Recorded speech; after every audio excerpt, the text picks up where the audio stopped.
তো আমি বিদেশে এক আরবের কাছে গেছিলাম, আরবের কাছে। তা আরবের বৃদ্ধ লোক, তো সে হাত ধরে বলতে কাঁদতেছিল। তা আমি বলতেছিলাম, তুমি কাঁদো কেন, কাঁদো কেন? বলছে, শোনো, আমি দুটা ভালো খাওয়া, দুটা ভালো পড়ার, একটু ভালো থাকার জন্য এই দেশে আসছিলাম। একটু ভালো পড়া, একটু ভালো ঘরে থাকা, একটু ভালো থাকার জন্য আমি এই ঘরে আসছি, এই দেশে আসছি। আমার জানা ছিল না যে এর পিছনে আমার পুরা জেনারেশনকে হারায় ফেলতে হবে। চোখের পানি ছেড়া বলতেছিল। তা আমি বলি, অর্থ কি? আমার ছেলে খ্রিস্টান হয়ে গেছে, আমার মেয়ে খ্রিস্টান হয়ে গেছে। ওই পাশের কামরা দেখো, আমার মেয়ে বয়ফ্রেন্ডকে নিয়ে আসে। আমার ওই ঘরে দেখো ছেলে গার্লফ্রেন্ডকে নিয়ে আসে। আমি তো শুধু এই জন্য আসছিলাম যে একটু ভালো খাবো, একটু ভালো পড়বো, একটু ভালোভাবে থাকবো। আমি অস্ট্রেলিয়া এক ফ্যামিলি চিনি, ফরিদপুর বাড়ি, এন্টার ফ্যামিলি ইহুদি হয়ে গেছে, এন্টার ফ্যামিলি।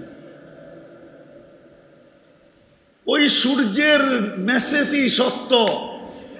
সূর্য প্রতিদিন মেসেজ দিতে দিতে ওঠে পূর্ব থেকে, ও মুসলমান, পশ্চিমে যায় আমি ডুবা যাব, কিন্তু আমি কালকে আবার উঠার সুযোগ আছে। ও মুসলমান, তুই যদি পশ্চাত্যের দিকে, পশ্চিমের দিকে তাকাস, আর পশ্চিমকে যদি তুই ফলো করস, এর মহব্বতে যদি তুই পড়িস, হায় হায় হায়, তাইলে তুই চিরদিনের জন্য ডুবা যাবি, আর কোনোদিন উঠতে পারবি না।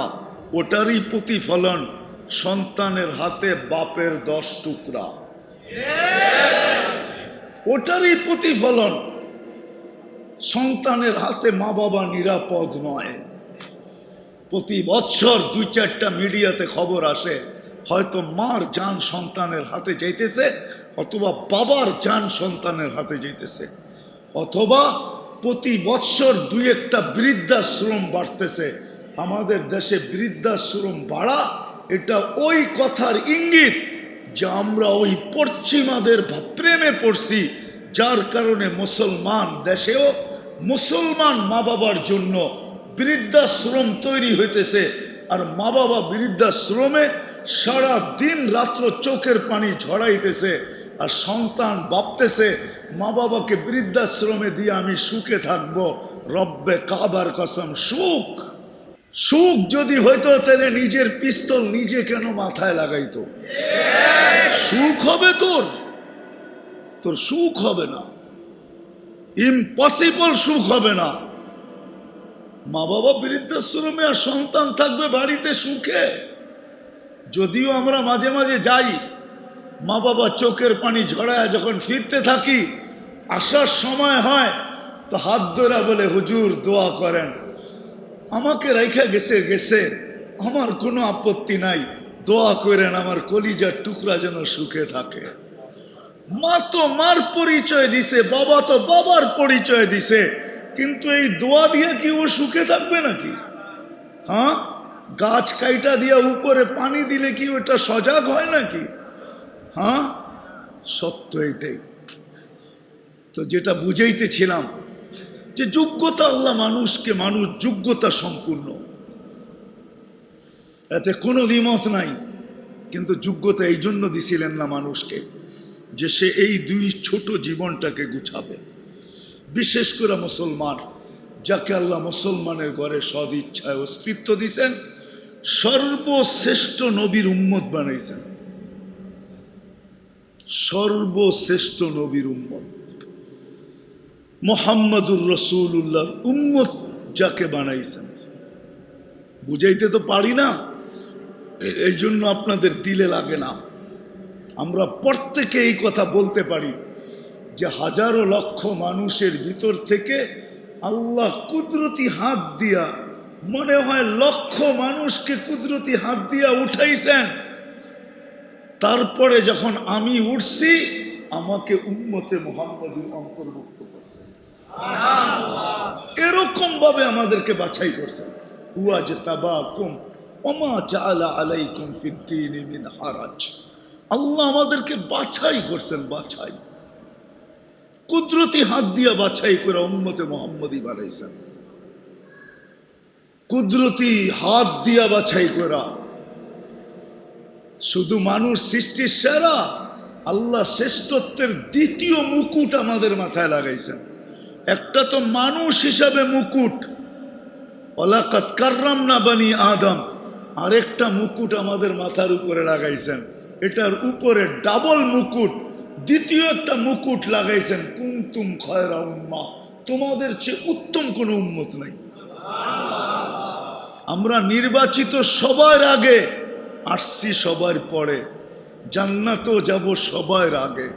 আল্লাহ রসুল বলছে ইন্নাল জান্নাতা হুররিমাত আলাল উমাম, সমস্ত উম্মতের উপরে জান্নাত হারাম, হাত্তা তাদখুলা উম্মতি, আমার উম্মত যতক্ষণ পর্যন্ত না ঢুকবে কোনো উম্মতের ঢুকারই অনুমতি নেই, কাছে যাওয়ারই অনুমতি নেই, গেটে যাওয়ারও অনুমতি নেই।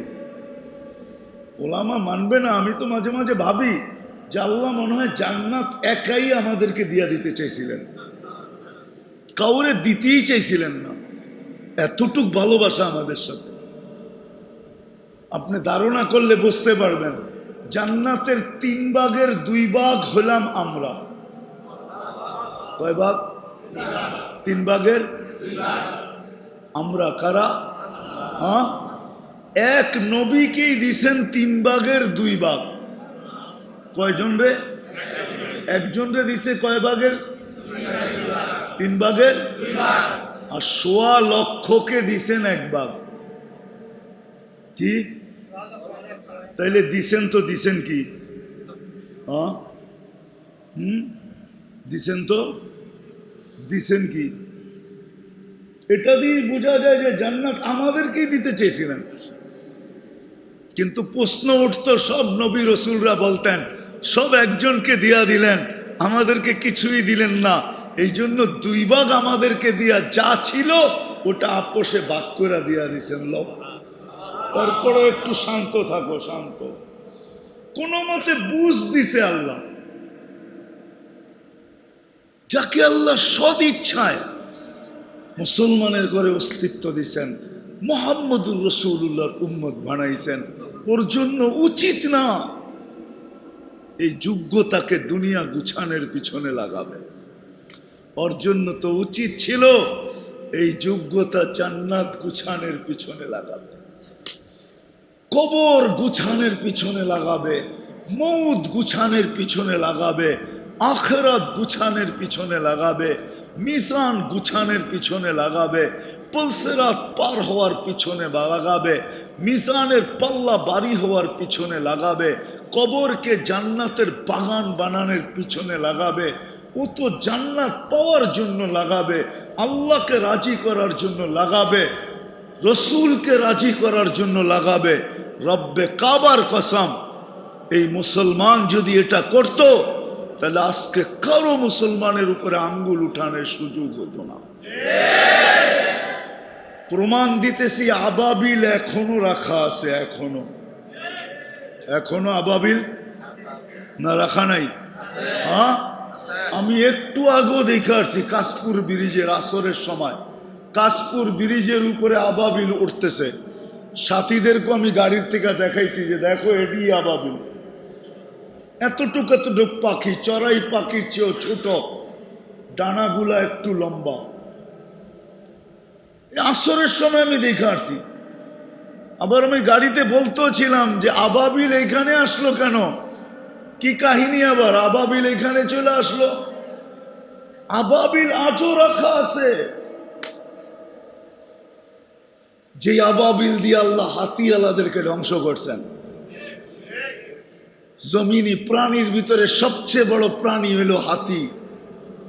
আল্লাহ আবাবিল দিয়ে ধ্বংস করছেন। ধ্বংস করেন না, পাউডার বানায় দিয়েছেন, কাসফিন মাকুল, এটা হলো পাউডার। কি পাউডার বানায় দিয়েছেন আল্লাহ, পাউডার। ওই হাতি এখনো, ওই আবাবিল এখনো রাখা আছে না? নাই? হ্যাঁ হ্যাঁ, কি কাম করে আবাবিল? আমরা মিথ্যা প্রেমে পড়ছি, আমরা আমরা হায় হায় ছলনাবাজ প্রেমিকের ফান্দে পড়ছি। তো আবাবিল এমনি এমনি আকাশে ঘুরতেছে। আর যদি না পড়তাম আর আমাদের দিকে কেউ আঙ্গুল উঠাইতো, তাহলে আবাবিল এখনো চিৎকার দিয়া বলতো, আল্লাহ আমি প্রস্তুত, হুকুম দিতে দেরি, আমি সাইজ করতে দেরি করব না। এখনো মশা রাখা আছে না নাই? বন্দরে মশা নাই? হ্যাঁ নাই? মশারি টানাইতে হয় না? গুলুপ জ্বালাইতে হয় না? হ্যাঁ, মশা এখনো তো রাখা আছে। নমরুদের বাহিনীকে আল্লাহ ধ্বংস করছেন মশা দিয়া, ঠিক না? তাও কি ল্যাংরা, ঠিক না? আমাদেরগুলা তো অনেক বড় বড় ভালো, ঠিক না? ভালো না? বড় বড় না, ঠিক না? হ্যাঁ, আর ডেঙ্গু মশার তো কোনো কথাই নেই, ঠিক না? রাখা আছে এখনো, আসার জন্য বলতেছি না।